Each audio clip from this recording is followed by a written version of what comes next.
Hello everyone, a very warm welcome to my YouTube channel.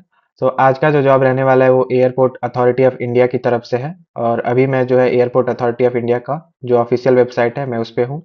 अगर आप जो है गूगल पे airport authority of India career या फिर रिक्रूटमेंट डाल के सर्च करेंगे तो आप जो है उसकी रिक्रूटमेंट वाली वेबसाइट पे जो है रीडायरेक्ट हो जाएंगे। ये है उसका ऑफिशियल रिक्रूटमेंट वेबसाइट। इसका जो लिंक है ये यहाँ पे दे रखा है। इसका लिंक मैं आपको डिस्क्रिप्शन बॉक्स में पिन कर दूंगा, वहां से जो है आप डायरेक्टली आ सकते हैं। यहाँ पे अगर हम देखें तो यहाँ पे दिया हुआ है direct recruitment of non executives in various disciplines under airports authority of India western region में। बेसिकली ये वेस्टर्न रीजन में आया हुआ है वैकेंसी, और यहाँ पे टोटल पोस्ट जो है वो 206 है। जॉब जो है अपडेट हुआ था 24 फरवरी 2025 को। अगर आपको रिक्रूटमेंट एडवर्टीजमेंट देखना है तो यहाँ से जो है आप डाउनलोड कर सकते हैं एडवर्टीजमेंट। अगर आपको जो अप्लाई करना है तो यहाँ से आप रजिस्ट्रेशन लिंक लिखा हुआ है, यहाँ से जो है आप रजिस्टर कर सकते हैं और अप्लाई कर सकते हैं। ठीक है। तो अगर आप जो है रिक्रूटमेंट एडवर्टीजमेंट पे क्लिक करते हैं तो कुछ ऐसा जो है आपके सामने ओपन होगा और यहाँ से जो है आप डाउनलोड कर सकते हैं। तो मैं जो है ऑलरेडी डाउनलोड कर लिया हूँ, मैं वही जो है आप लोग को दिखाता हूँ। तो ये है उसका ऑफिशियल एडवर्टीजमेंट। ये टोटल यहाँ पे 27 पेजेस का है। तो मैं केवल जो है इंपॉर्टेंट पॉइंट जो है वही हाईलाइट करूंगा, बाकी मैं रिक्वेस्ट करूंगा कि अपने एंड से जरूर एक बार जो है चेक कर लीजिएगा। और ऑल्सो एक और चीज़ मैं बोलना चाहूंगा कि कोई भी जॉब अगर आए तो प्लीज़ जो है आप लोग अपने एंड से जरूर उसका जो ऑथेंटिकेशन है वो चेक कर लीजिएगा, क्योंकि बहुत सारे स्कैम्स जो है चल रहे हैं मार्केट में। तो प्लीज़ जो है आप लोग अवेयर रहिएगा। एंड अगेन अगर आप लोग मेरे चैनल पे अगर नए हैं तो प्लीज़ जो है मेरे चैनल को सब्सक्राइब कर लीजिए, ताकि आने वाला जो वीडियो मैं डालूँ उसका नोटिफिकेशन आप तक जो है पहुंच पाए, और अपने फैमिली और फ्रेंड्स में शेयर करिए ज़्यादा से ज़्यादा, ताकि मेरा यूट्यूब चैनल जो है ग्रो हो पाए। सो यहाँ पे अगर आप देख पा रहे होंगे, यहाँ पे दे रखा है direct recruitment of non executives in various disciplines under airport authority of India western region में। एडवर्टीजमेंट नंबर भी इन लोगों ने यहाँ पे दे रखा है। यहाँ पे पहले ही एज अ डिस्क्लेमर इन लोगों ने दे रखा है कि अगर आप जो है डोमिसाइल हैं, मतलब अगर आप रहने वाले हैं इन किसी स्टेट में, तभी जो है आप यहाँ पे अप्लाई कर सकते हैं। मतलब कि अगर आप महाराष्ट्र के रहने वाले हैं या फिर गुजरात के रहने वाले हैं या फिर मध्य प्रदेश के या फिर गोवा के, इन चारों स्टेट में से कहीं से, तभी जो है आप अप्लाई कर सकते हैं, अदरवाइज आप जो है अप्लाई नहीं कर सकते हैं। ये ग्रुप सी की पोस्ट रहने वाली है बेसिकली, और ये है उसका ऑफिशियल लिंक। इसी लिंक से जो है डायरेक्टली जाके सारा इनका जो भी है सब कुछ चेक कर सकते हैं। बेसिकली यही इनका जो है रिक्रूटमेंट वाला वेबसाइट है। अगर हम पोस्ट की बात करें तो पोस्ट कोड पहला अगर देखें तो senior assistant officer, official language NE06 का यहाँ पे दे रखा है। यहाँ पे टोटल पोस्ट जो है दो है, अनरिजर्व के लिए एक है और एक ओबीसी के लिए है। ठीक है। यहाँ पे अगर पोस्ट कोड 2 की बात करें तो यहाँ पे सीनियर असिस्टेंट ऑपरेशंस का है। यहाँ पे टोटल पोस्ट 4 है, अनरिजर्व के लिए 3 है, एसटी के लिए 1 है। फिर अगर देखें तो सीनियर असिस्टेंट इलेक्ट्रॉनिक्स का अगर देखें तो यहाँ पे टोटल पोस्ट 21 है, जिसमें अनरिजर्व के लिए 10 है, एससी के लिए 2 है, एसटी के लिए भी 2 है और ओबीसी के लिए 5 है, ईडब्ल्यूएस के लिए 2 है, और यहाँ पे ईएसएम के लिए भी 3 है। ठीक है। ईएसएम मतलब बेसिकली आपका एक्स सर्विस मैन। ठीक है। और अगर फोर्थ हम देखें तो सीनियर असिस्टेंट अकाउंट्स का यहाँ पे टोटल 11 पोस्ट है, और रिजर्व के लिए 6 है, एसटी के लिए 1 है और ओबीसी के लिए 3 है, ईडब्ल्यूएस के लिए भी 1 है, पीडब्ल्यूबीडी कैंडिडेट के लिए भी यहाँ पे दे रखा है, एबीसी कैटेगरी वाइज दे रखा है। यहाँ पे आप जो है इसका डिटेल पूरा यहाँ पे डाउन में दे रखा है, आप कौन सी कैटेगरी में जो है फॉल कर रहे हैं, अकॉर्डिंगली आप लोग जो चेक कर लीजिएगा। यहाँ पे ABCD पूरा दे रखा है। सो आई रिक्वेस्ट यू ऑल अपने एंड से जरूर एक बार जो है चेक कर लीजिएगा।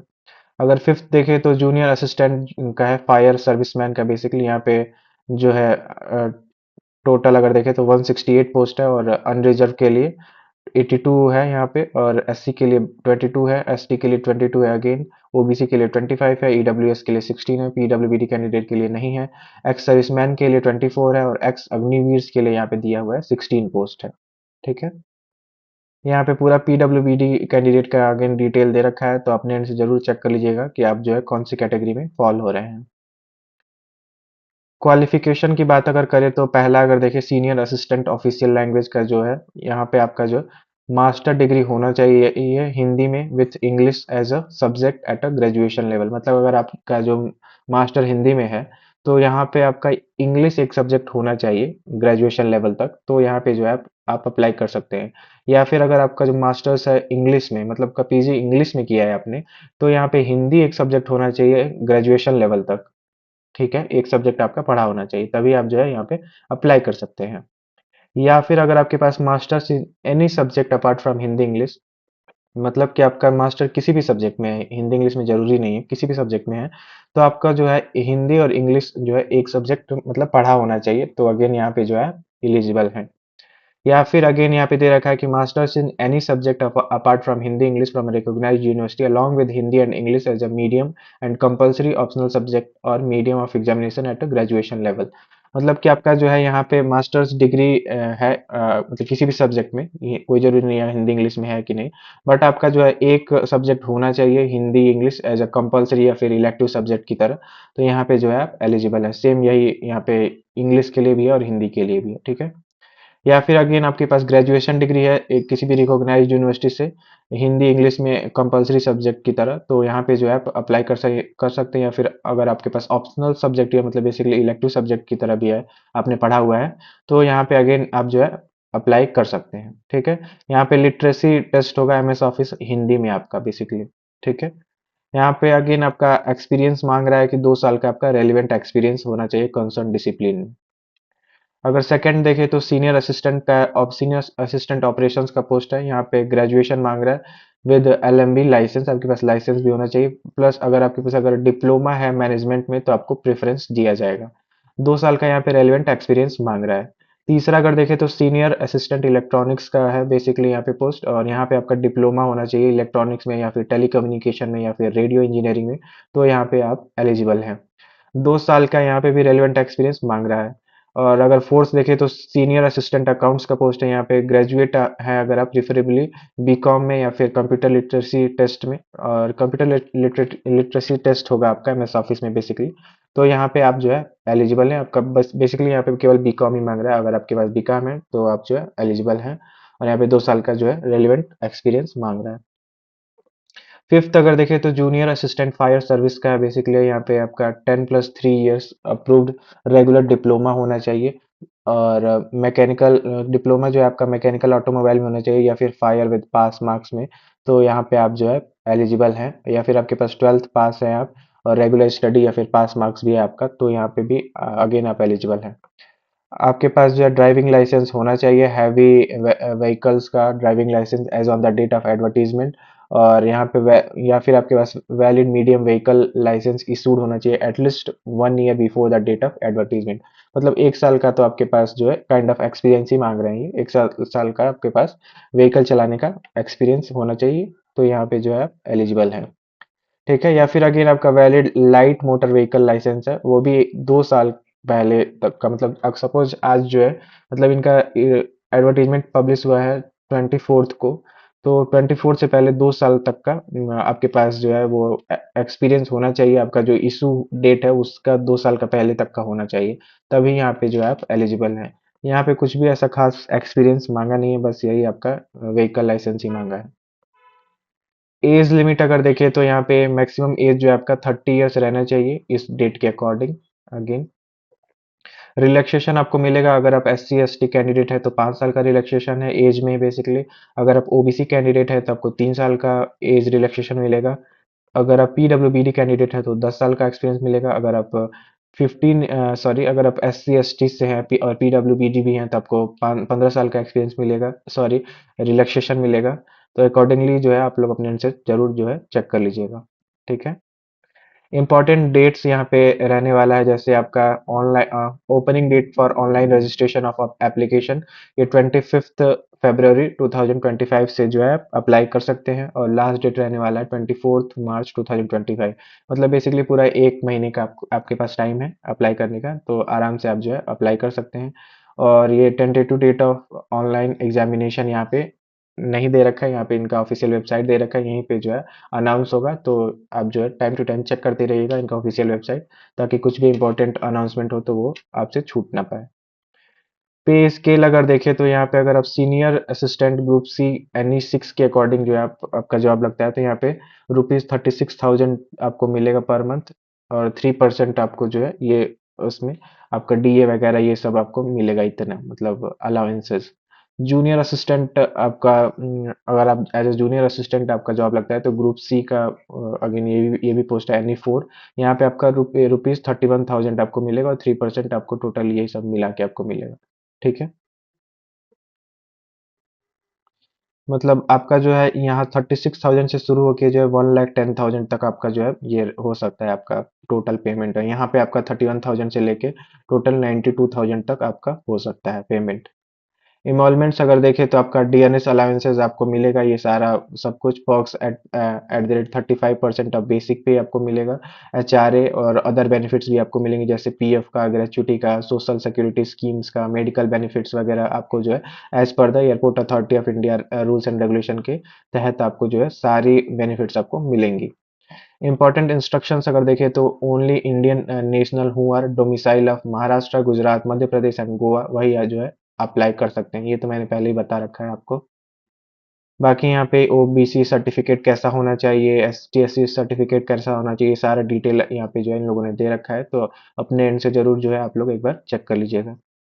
यहाँ पे एक्स अग्निवीर की हमेशा बात होती है, बहुत लोग आप लोग कमेंट में भी पूछते हो कि एक्स अग्निवीर का यहाँ पे देखिए क्लियरली मेंशन करके रखा है इन लोगों ने कि the candidate who have successfully completed 4 years of engagement with the armed force.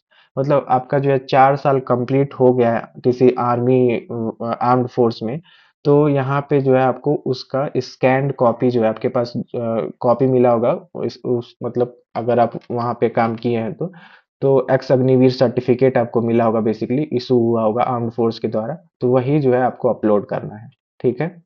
Domicile certificate भी आपको लग सकता है यहाँ पे। डोमिसाइल सर्टिफिकेट अगर आप मध्य प्रदेश के हैं, गोवा के हैं, तो आपको जो है डोमिसाइल सर्टिफिकेट बनवाना पड़ सकता है और आपको अपलोड भी करना पड़ेगा। ठीक है। बाकी यहाँ पे अगर देखिए सिलेक्शन प्रोसेस आपका कैसे होगा, तो यहाँ पे सीनियर असिस्टेंट ऑफिशियल लैंग्वेज के लिए यहाँ पे स्टेज 1 दे रखा है, और स्टेज 1 में अगर देखें तो यहाँ पे रिटन एग्जाम होगा, कंप्यूटर बेस्ड टेस्ट होगा, जिसका 2 घंटे का बेसिकली आपका एग्जाम होगा। मीडियम ऑफ इंस्ट्रक्शन जो है हिंदी होगा, यहाँ पे कोई निगेटिव मार्किंग नहीं रहेगी और रॉन्ग आंसर के लिए, और मिनिमम पासिंग मार्क्स जो है आपको 50% लाना रहेगा ओबीसी और अनरिजर्व कैंडिडेट्स के लिए। सिलेबस अगर देखें तो यहाँ पे पार्ट ए में जो है 50% वेटेज रहेगा आपका question on subject related to educational qualification prescribed for the post. मतलब जो सब्जेक्ट रिलेटेड यहाँ पे 50% क्वेश्चंस रहेंगे, और 50% जो है वो क्वेश्चंस आपका जनरल नॉलेज से रहेगा, जनरल इंटेलिजेंस से रहेगा, या फिर जनरल एप्टीट्यूड या फिर इंग्लिश से रहेगा। स्टेज 2 अगर देखें तो यहाँ पे आपका qualifying after qualifying the computer based online test, मतलब जैसे ही आप ये सीबीटी मोड वाला ये पहला स्टेज 1 जो है क्वालिफाई कर लेते हैं, तो शॉर्टलिस्टेड कैंडिडेट को यहाँ पे कुछ सिलेक्शन प्रोसेस के लिए भेजा जाएगा। जैसे पहला जो है बायोमेट्रिक अटेंडेंस के लिए, दूसरा डॉक्यूमेंट वेरिफिकेशन आपका होगा, तीसरा जो है कंप्यूटर लिटरेसी टेस्ट होगा एमएस ऑफिस का, बेसिकली हिंदी में। तो ये जो है स्टेज 2 का आपका जो है ये पैटर्न रहने वाला एग्जाम का। अगर दूसरा अगर देखें सीनियर असिस्टेंट ऑपरेशंस के लिए, तो यहाँ पे अगेन स्टेज 1 स्टेज 2 दे रखा है। स्टेज 1 में आपका अगेन वही सेम प्रोसीजर है, रिटन एग्जाम होगा, यहाँ पे मीडियम ऑफ इंस्ट्रक्शन जो है हिंदी और इंग्लिश दोनों में होगा, यहाँ पे भी कोई नेगेटिव मार्किंग नहीं है। सेम अनरिजर्व कैंडिडेट के लिए जो है 50% और एसटी कैंडिडेट के लिए 40% पासिंग मार्क्स रहेगा। सिलेबस यहाँ पे लगभग सेम ही है, दोनों वही सब कुछ डिटेल में दे रखा है, और स्टेज 2 में भी आपका सेम प्रोसीजर है, बस यहाँ पे जो है बायोमेट्रिक अटेंडेंस आपको देना है, डॉक्यूमेंट वेरिफिकेशन करना है, यहाँ पे जो है आपका ये वाला कंप्यूटर लिटरेसी टेस्ट नहीं होगा। ठीक है। थर्ड अगर देखें तो सीनियर असिस्टेंट इलेक्ट्रॉनिक्स का दे रखा है, यहाँ पे अगेन स्टेज 1 तो लगभग सेम ही है सब कुछ, और सिलेबस भी यहाँ पे 70% वेटेज जो है आपका सब्जेक्ट रिलेटेड रहेगा, 30% वेटेज जो है ये general intelligence, general aptitude, English, general knowledge वगैरह पूछा जाएगा। वहाँ पे 50-50% था, यहाँ पे अगर आप देख पा रहे होंगे तो 50-50% वेटेज था। यहाँ पे 70% आपका जो है सब्जेक्ट रिलेटेड है, और 30% आपका ये जनरल इंटेलिजेंस ये सब पूछ रहा है। स्टेज 2 में लगभग सेम ही है आपका, यहाँ पे बायोमेट्रिक अटेंडेंस चेक किया जाएगा और डॉक्यूमेंट वेरिफिकेशन होगा। यहाँ पे एक जो है स्टेज 3 भी होगा आपका। ठीक है।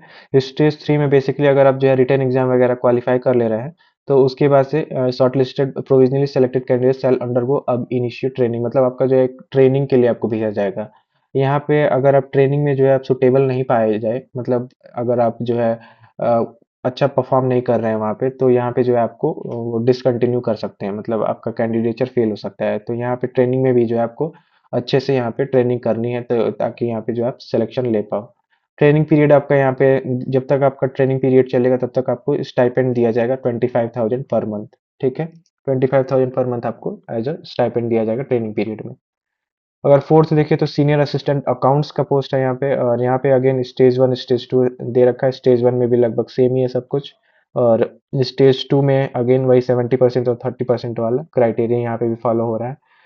और यहाँ पे स्टेज 2 में अगर देखें तो सेम वही बायोमेट्रिक अटेंडेंस, डॉक्यूमेंट वेरिफिकेशन और कंप्यूटर लिटरेसी टेस्ट होगा आपका। फिफ्थ अगर देखें तो जूनियर असिस्टेंट फायर सर्विस का पोस्ट है। यहाँ पे अगर स्टेज 1 में देखें तो लगभग सब कुछ सेम ही है, और सिलेबस देखें तो यहाँ पे अगेन यहाँ पे 50-50% वाला क्राइटेरिया फॉलो हो रहा है। और स्टेज 2 में अगेन यहाँ पे जो है आपका बायोमेट्रिक अटेंडेंस होगा, डॉक्यूमेंट वेरिफिकेशन होगा जैसे ड्राइविंग लाइसेंस वगैरह, और फिजिकल मेजरमेंट होगा एंड मेडिकल टेस्ट होगा, पीएमटी बेसिकली आपका, और ड्राइविंग टेस्ट होगा आपका। फिर फिफ्थ जो है फिजिकल इंड्योरेंस टेस्ट होगा, पीईटी इसको बोल रहे हैं, फिजिकल इंड्योरेंस टेस्ट।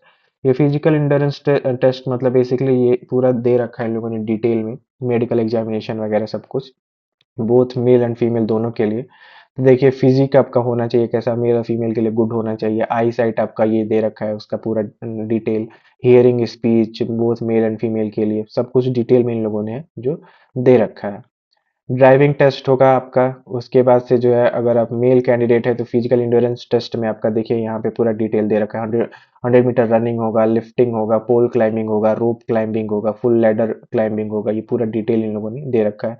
अगर आप फीमेल कैंडिडेट हैं तो फीमेल कैंडिडेट के लिए 100 मीटर रनिंग होगा, लिफ्ट रनिंग होगा, लिफ्टिंग होगा, और पोल क्लाइंबिंग होगा, रोप क्लाइंबिंग क्लाइंबिंग होगा, और फुल लैडर क्लाइंबिंग होगा। ये पूरा डिटेल इन लोगों ने दे रखा है यहाँ पे। ठीक है, अपने एंड से जरूर एक बार जो है चेक कर लीजिएगा ये पूरा डिटेल। कैजुअलिटी कैरिंग टेस्ट, आप कितना जो है भार ढो सकते हैं, ये सब कुछ डिटेल में दे रखा है इन लोगों ने, तो अपने एंड से जरूर एक बार जो है चेक कर लीजिएगा। पोल क्लाइंबिंग टेस्ट के लिए आपका क्या क्या कैसे करना है सब कुछ डिटेल में इन लोगों ने दे रखा है। ठीक है, अप्लाई कैसे करना है, तो अप्लाई का जो ऑफिशियल वेबसाइट है वहीं से आपको जो है अप्लाई करना है, और आपको जो वैलिड ईमेल आईडी और फ़ोन नंबर देना है ताकि आपका फर्दर कोई भी यहाँ से मतलब अ, बातचीत होगा वगैरह, वो आपको ईमेल के थ्रू ही आपको यहाँ से भेजा जाएगा।